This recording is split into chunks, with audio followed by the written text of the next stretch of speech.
Kisah cinta keturunan Sunan Kalijaga, Sunan Muria dan Dewi Roroyono. Pernikahan Sunan Kalijaga dengan seorang wanita yang alim dan juga ayu bernama Dewi Saro. Pada akhirnya hari yang dinanti-nanti tiba juga. Dewi Saro mengandung seorang anak yang dikabarkan akan menjadi seorang alim ulama yang besar dan sama seperti ayahnya. Singkat cerita, penantian itu tiba, terlahirlah anak laki-laki yang tampan dan juga berkilauan. Sunan Kalijaga merasa senang dengan kelahirannya dan dia memberi nama Umar Said, karena masih dalam prakerajaan Umar Said sering dipanggil dengan sebutan Raden.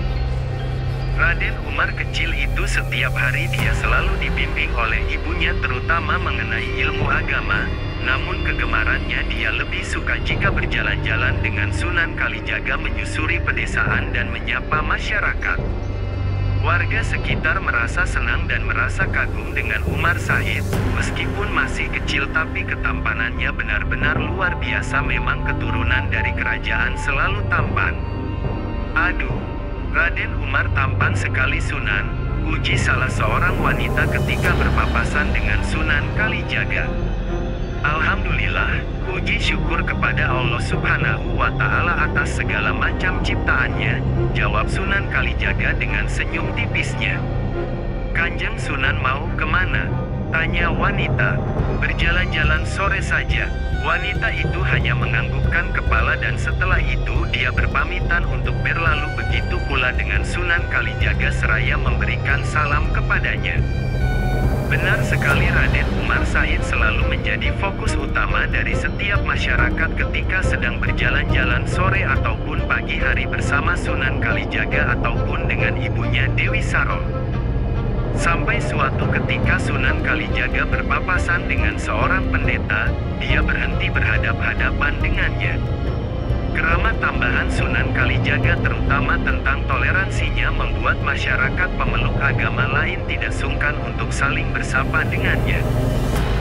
Hal inilah yang pada akhirnya nanti akan diturunkan kepada Raden Umar Said, yang dimana selama masa hidupnya nanti akan berteman juga dengan kalangan Brahmana atau pemuka agama lain tanpa harus memaksa atau membedakannya.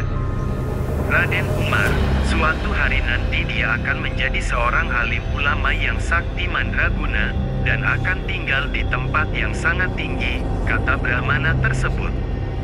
Insya Allah, jika Gusti Kang Kersa sudah menghendakinya, maka kita sebagai manusia dan hambanya hanya bisa pasrah menjalankan takdirnya, kata Sunan Kalijaga. Sang Hyang Agung pasti akan memberkati Raden Umar Said, amin. Terima kasih atas segala doanya, kata Sunan Kalijaga seraya dengan senyum tipisnya. Singkat cerita, beberapa tahun berlalu Raden Umar Said sudah tumbuh menjadi seorang remaja yang tampan dan gagah berani. Kayak lokan tubuhnya itulah yang membuat banyak sekali orang terpana pada dirinya, terutama remaja-remaja gadis banyak sekali mengaguminya. Hari itu Raden Umar tengah berjalan-jalan sendirian menyusuri pedesaan seperti biasanya ketika bersama dengan Sunan Kalijaga waktu masa kecilnya. Dia merasa senang jika bercengkrama dengan masyarakat, banyak sekali ilmu yang diambilnya. Kegemarannya inilah yang pada akhirnya membuat masyarakat terpana dengan sikap sopan santunannya, bukan hanya sekadar pada parasnya. Lemah lembut yang diperlihatkan Raden Umar Said kepada masyarakat, membuat warga sekitar merasa nyaman dengan dirinya, bahkan tidak sungkan-sungkan meskipun Raden Umar Said masih tera kerajaan. Kembalikan tongkatku, tiba-tiba saja terdengar suara gadis kecil yang tidak jauh dari jalan. Tongkatmu, apa yang sudah berada di tanganku ini akan menjadi milikku. Tidak jauh dari sana tampak anak seusia Raden Umar Said tengah memegang tongkat. Di samping anak tersebut ada beberapa pengawal, menjaganya seakan-akan dia adalah anak yang istimewa, mungkin masih kalangan kerajaan. Gadis kecil itu terus merengek agar diberikan tongkatnya. Hai, tidak pantas kamu berlaku seperti itu, serahkan tongkatnya kepada adik kecil ini, seru Raden Umar Said. Sontak saja suara Raden Umar Said membuat anak itu langsung melirik kepadanya. Dengan wajah sangar dan juga menunjukkan ekspresi kekesalannya, membuatnya semakin murka. Kamu tidak usah ikut campur, aku ini anak adipati, jadi rakyat jelata sepertimu harus tunduk padaku, kata anak tersebut dengan angkuhnya. Jadi seorang anak adipati, hanya berani melawan gadis kecil, kata Raden Umar. Semakin marah dan nafsulah dia tidak tahan dengan kata-kata tersebut, dirinya seperti merasa dihinakan, direndahkan, bahkan dijatuhkan. Dia langsung melempar tongkat ke arah gadis tersebut dan lalu mendekati Raden Umar Syahid dengan tatapan mata yang kesal. Apa maumu? Berani sekali melawanku? Jika kamu merasa anak adipati, mari kita balap lari batu besar yang berada di sebelah sana kembali ke sini lagi, ajak Raden Umar Said menantangnya, berusaha memberikan peringatan kepada anak adipati yang sombong itu. Baiklah, siapa takut?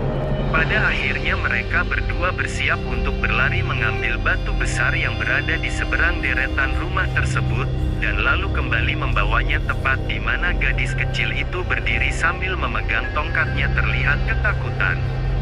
Paman berdua menjadi penengahnya ya, kata Raden Umar Said dengan sopan. Dua pengawal anak adipati itu menemukan kepala mengerti dengan maksudnya. Dasar anak kampung, berani-beraninya kamu mengatur kedua pengawalku, kesal anak adipati tersebut. Tidak usah banyak bicara, mari kita lakukan. Tanpa basa-basi lagi mereka langsung berlari mengambil sebongkahan batu yang cukup besar juga untuk ukuran remaja seperti mereka. Raden Umar Said bisa lari di paling depan dari anak adipati. Tidak heran karena Raden Umar Said selalu berlatih ilmu kanuragan sehingga fisika lebih kuat dibandingkan remaja seusianya. Namun ketika ingin mengambil batu tersebut secara tiba-tiba, Raden Umar melihat nenek-nenek yang buta hampir terperosok. Dengan rendah hati ia membantu nenek-nenek tersebut mengarahkan pada jalan yang benar. Hal menjadi untuk anak adipati membawa batu yang lebih kecil dibandingkan milik Raden Umar Said lari ke arah dua pengawalnya. Namun entah kekuatan apa, setelah menolong neneknya tersebut Raden Umar Said berlari bagaikan kilat batu yang besar, sekejap mata langsung tepat berada di hadapan dua pengawal itu. Dia tampak tersenyum tanpa ada rasa lelah sedikit pun, berbeda dengan anak adipati yang tampak taplong melihatnya. Begitu pula dengan gadis kecil tersebut kaget dan juga merasa kagum. Tidak perlu kau sombongkan ilmumu itu, Cuk. Jika benar-benar kuat datanglah ke pesantren Ngerang, tunjukkan kekuatanmu di sana. Suara wanita tiba-tiba membuat dada Raden Umar Said bergemetar. Bersambung.